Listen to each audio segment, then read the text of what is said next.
नमस्कार दोस्तों, स्वागत है आपका हमारे चैनल में एक बार फिर। और आज हम आपको शेयर करवाने वाले हैं उत्तर प्रदेश के आगरा शहर से लगभग 40 किलोमीटर दूर फतेहपुर सीकरी की। करीब 14 साल तक मुगल साम्राज्य की राजधानी रहने वाला ये शहर न सिर्फ बादशाह अकबर की हुकूमत की एक निशानी है, बल्कि वो जगह है जहां उन्हें सूफी संत सलीम चिश्ती से दुआ मांगने के बाद उनकी हिंदू रानी जोधाबाई से एक संतान उत्पन्न हुई थी, जिसका नाम था जहांगीर।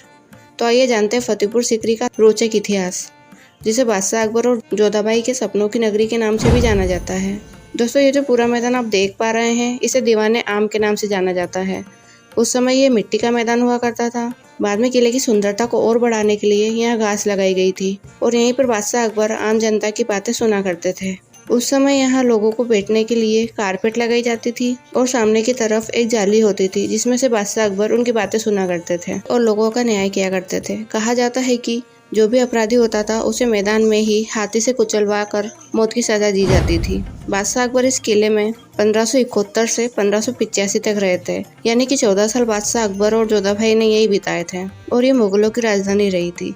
इसके बाद वो यहाँ से चले गए थे क्योंकि यहाँ पानी की बहुत कमी हुआ करती थी। साल 1573 में गुजरात जीतने के बाद उन्होंने इस जगह का नाम रखा था फतेहपुर सीकरी और अपनी जीत की निशानी के तौर पर उन्होंने यहाँ दुनिया का सबसे बड़ा दरवाजा बनवाया, जिसे बुलंद दरवाजे के नाम से भी जाना जाता है। दोस्तों, आप जब यहाँ आएंगे तो आपको एक गेट दिखाई देगा, जिसे बोला जाता है आगरा गेट, और यहाँ से 9 गेट और हैं, जिससे बादशाह अकबर ने 9 शहरों को जोड़ा था। यह 12 किलोमीटर में बनवाया गया है और इसे बनाने में 12 साल का समय लगा था। कहा जाता है कि बादशाह अकबर को केवल 14 साल की उम्र में गद्दी पर बैठा दिया गया था। बादशाह अकबर पढ़े लिखे भी नहीं थे, इसलिए वो समय समय पर अपने 9 वजीरों से राय लिया करते थे।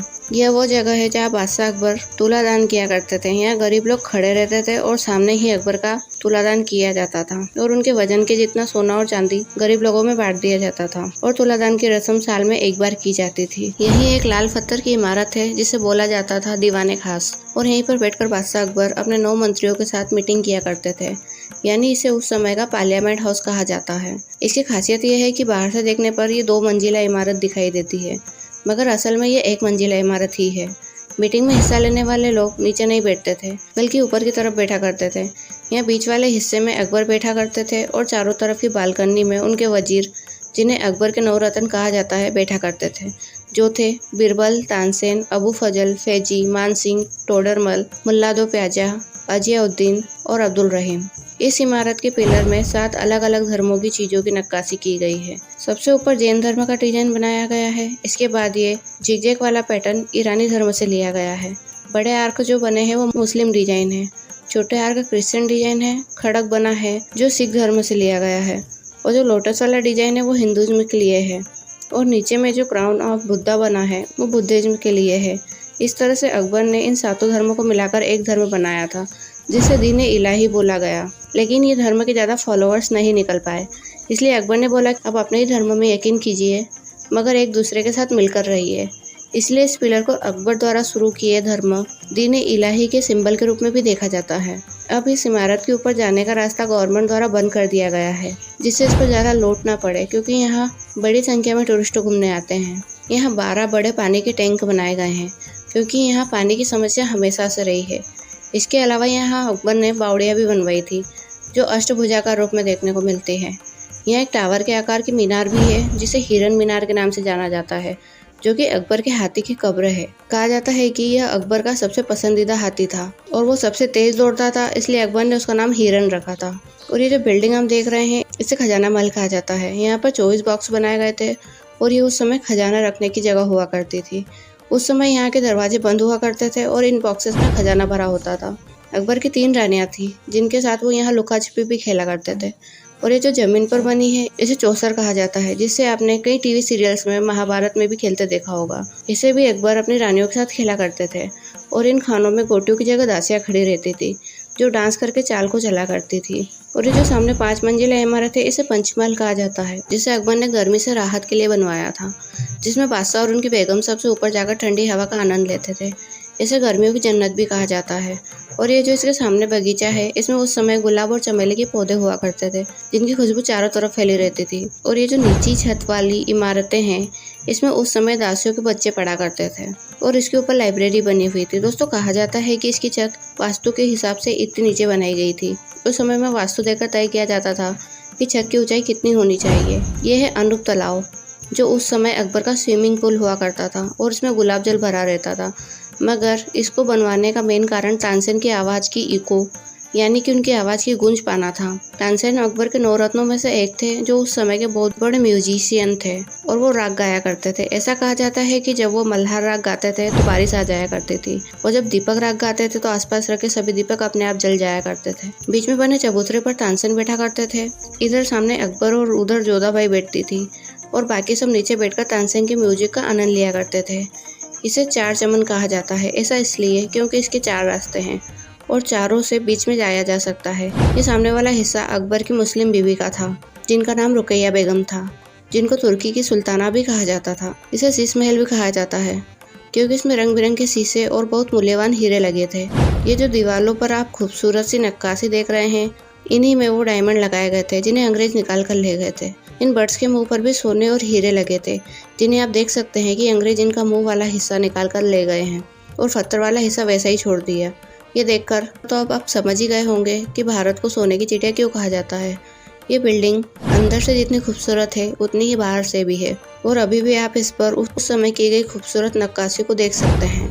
महल का ये हिस्सा ख्वाबगाह कहलाता है, जो उस समय अकबर का रॉयल बेडरूम था। इस एरिया में बादशाह अकबर अपनी रानियों के साथ खाना खाया करते थे, और बादशाह के बेडरूम में आने के लिए तीनों रानियों के लिए अलग अलग रास्ते बनाए गए थे। और ये जो आप देख रहे हैं, ये बादशाह का बेड हुआ करता था, जिसके नीचे पानी भरा होता था, जिससे बादशाह पर कोई आक्रमण ना कर सके। और ये जो सामने में बिल्डिंग है, इसे बीरबल का महल कहा जाता है, क्योंकि इसमें बीरबल रहा करते थे, जो अकबर के 9 रत्नों में से एक और बहुत भरोसेमंद थे। इसकी दीवारों और पिलर्स पर भी आपको बहुत सुंदर नक्काशी देखने को मिल जाएगी। और ये जो जगह आप देख रहे हैं, यहाँ सैनिकों के घोड़े बांधे जाते थे। ये उस समय का अस्तबल हुआ करता था, जो कि काफी बड़ा बना हुआ है। ये जोधाबाई की रसोई हुआ करती थी, और यहाँ पर वो स्वयं अपने लिए शाकाहारी भोजन बनाया करती थी, क्योंकि जोधाबाई ने अकबर से शादी के दौरान 2 शर्तें रखी थी। पहली कि मैं अपना धर्म कभी चेंज नहीं करूंगी और आपको अपने महल के अंदर एक मंदिर बनवा के देना होगा, और दूसरी शर्त थी कि मैं अपना खाना भी अलग बनाऊंगी, जिसके लिए अकबर ने अलग से किचन बनवाया था। इस पर 156 तरह के इयररिंग्स की नक्काशी की गई है, जो राजस्थान के फेमस झुमका डिजाइन है।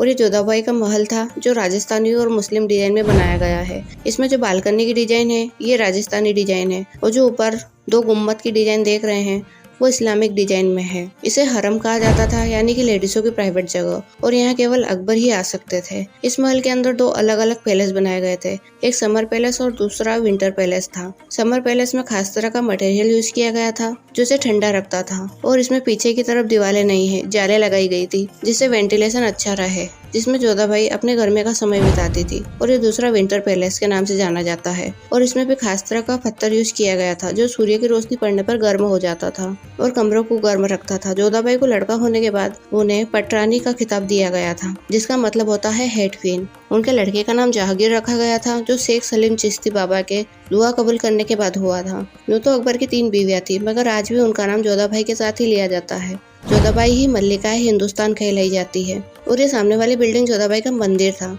जो अकबर ने शर्त के अनुसार बनवाया था। यहाँ कृष्ण जी की बहुत बड़ी मूर्ति रखी गई थी, और बाकी खानों में अलग अलग भगवानों की भी मूर्तियाँ रखी गई थी। और ये जो इसमें कमरे बने हैं, इसमें यज्ञ और हवन का सामान रखा जाता था। इसके खंभों पर हिंदू डिजाइन को उकेरा गया है, जिसमें आपको घंटी, तिलक, नारियल, कलश और त्रिशूल जैसी डिजाइनें देखने को मिल जाएगी।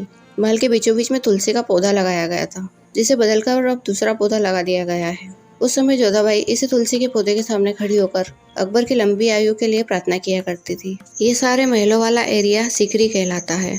और अब आपको शेयर करवाते हैं फतेहपुर की भी। यहाँ का सबसे मेन पॉइंट है हजरत चिश्ती साहब की दरगाह, जो सफ़ेद संगमरमर से बनवाई गई है। इसी के अंदर बाबा की कब्र बनी है, और ऐसा माना जाता है कि आज भी यदि कोई यहाँ मन्नत मांगता है तो वह पूरी होती है। दूर दूर से लोग यहाँ चादर चढ़ाने और धागा बांधने आते हैं। आप भी यदि यहाँ जाए तो मन्नत जरूर मांगे। और ये जो सामने में आप देख रहे हैं, ये ग्रेवयार्ड है चिश्ती परिवार के लोगों का। यह कब्रिस्तान बना हुआ है। यहाँ बाहर की तरफ पुरुषों की कब्रें हैं और अंदर की तरफ महिलाओं की कब्रें बनाई गई है। बाबा का जन्मदिन इससे 2 दिन पहले होता है, और उनके जन्मदिन पर यहाँ ऊपर में पूरी रोशनी जलाई जाती है। और केवल देश से ही नहीं, बल्कि कई लोग देश के बाहर से भी यहाँ आते हैं, जिससे यहाँ अच्छी खासी भीड़ रहती है।